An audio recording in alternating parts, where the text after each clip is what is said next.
Seorang pria tewas tertabrak kereta api batubara rangkaian panjang atau beberanjang di Kelurahan Surabaya, Kecamatan Kedaton, Bandar Lampung, Rabu siang. Tubuh korban terseret sejauh 100 meter dari lokasi ia tertabrak di sekitaran pintu perlintasan kereta api.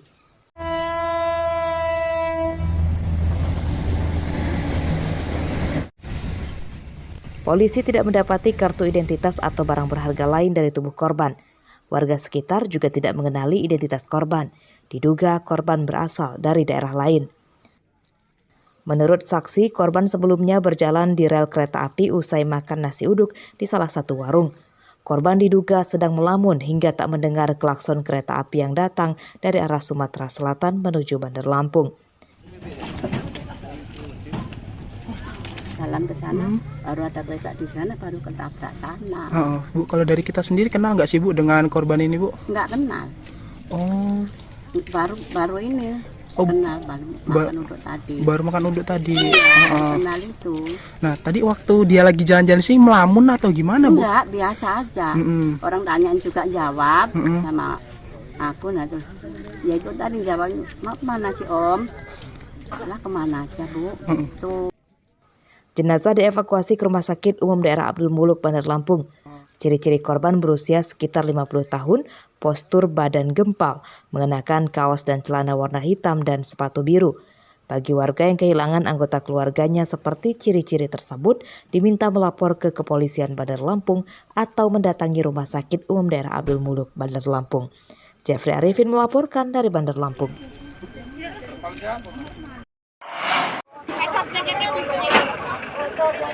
Dua bocah laki-laki meninggal dunia akibat tenggelam di Sungai Wetebu, Desa Tanjung Anom, Kecamatan Ambarawa, Pringsewu, Rabu siang. Korban bernama Denis Wara, pelajar kelas 6 SD, dan temannya Michael, kelas 1 SMP.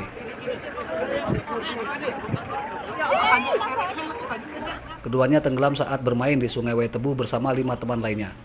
Penyebabnya diduga karena Denis dan Michael tidak bisa berenang. Korban dan teman-temannya di Sungai Wetebu itu sebelumnya sempat diperingatkan oleh warga sekitar. Meski airnya tenang, namun Sungai Wetebu cukup dalam, yang berbahaya untuk berenang tanpa pengawasan orang tua. Ya, setelah saya angkat satu, ada yang bilang katanya masih ada lagi. Oh gitu. Dari ujung yang dalam itu sudah saya cari semua, nggak ada.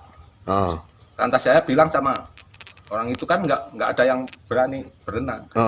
Ini yang di dalam sudah nggak ada. Sekarang cari yang lain. Di tempat yang dangkal itu. Nah, kebetulan cuma segini, Pak. Ketemu. Udah. Artinya ketemunya yang meninggal itu dua, yang tenggelam. Ya. Semua gitu. Anak 7 itu yang mandi di situ. Oh, anak 7 semua yang mandi. Itu setiap hari dari Ambarawa itu mandi di sini. 15.30 telah terjadi suatu musibah anak tenggelam di Sungai Wetebu, Pekon Tanjung Anom, Kecamatan Ambarawa, Kabupaten Pringsewu. Bahwasanya kejadian tersebut murni suatu musibah ataupun kecelakaan, jadi tidak ada indikasi yang sifatnya kriminal ataupun kesengajaan. Keluarga menolak jenazah Denis dan Michael diautopsi.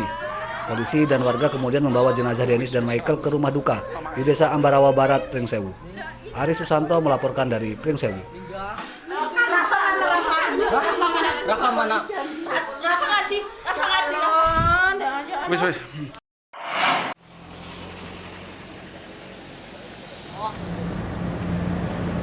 Tim Inafis dan Reskrim Polresta Bandar Lampung Rabu siang menggelar olah TKP di rumah yang baru saja dibobol pencuri di perumahan Bukit Kemiling Permai, Kecamatan Kemiling.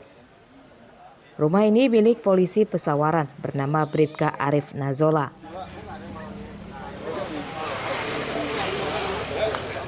Pelaku yang diduga lebih dari 1 orang masuk rumah Arif Nazola dengan cara merusak jendela kamar depan. Selain mencuri perhiasan dari dalam lemari di kamar, para pelaku juga membawa kabur pistol dinas Bribka Arif Nazola. Ya, rumah ditinggalkan oleh korban karena kebetulan orang tuanya sedang sakit. Dari informasi yang beredar ada senjata api dinas yang masih kita verifikasi dulu, makanya dari pihak dari Pesawaran juga ada, kita verifikasi apakah benar atau tidak, kita cocokkan dulu tentang informasi tersebut. Itu senjata api organik gitu?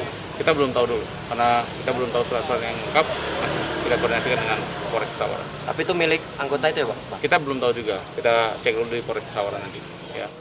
Pencurian diduga terjadi pada Rabu dini hari. Saat kejadian, rumah sedang kosong. Arif sedang berada di rumah sakit karena ada anggota keluarganya yang sakit.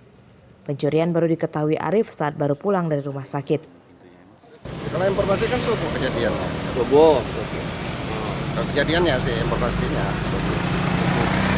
Tapi nggak tahu jam berapanya ya kejadiannya, tapi pasti subuh informasi. Ini rumah siapa sih Pak? Anggota. Anggota mana dia Pak? Polres Pesawaran. Polres Pesawaran. Siapa itu Pak? Nah, nggak tahu juga kita. Ya, Tapi warga sini mau nanya dia polisi. Bribka Arif Nazola mengalami kerugian puluhan juta rupiah. Penyelidikan kasus ini masih dikembangkan polisi untuk mengenali pelakunya. Robila Stem melaporkan dari Bandar Lampung.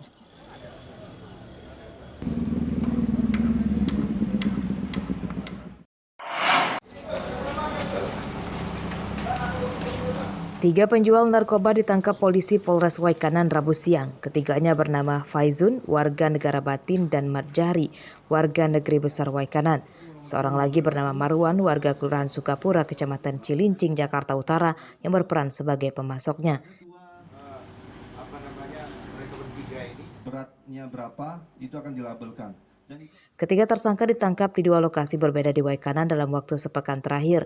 Dari ketiganya, polisi menyita hampir 100 gram sabu-sabu siap edar, berikut 1000-an lembar plastik klip serta timbangan digital.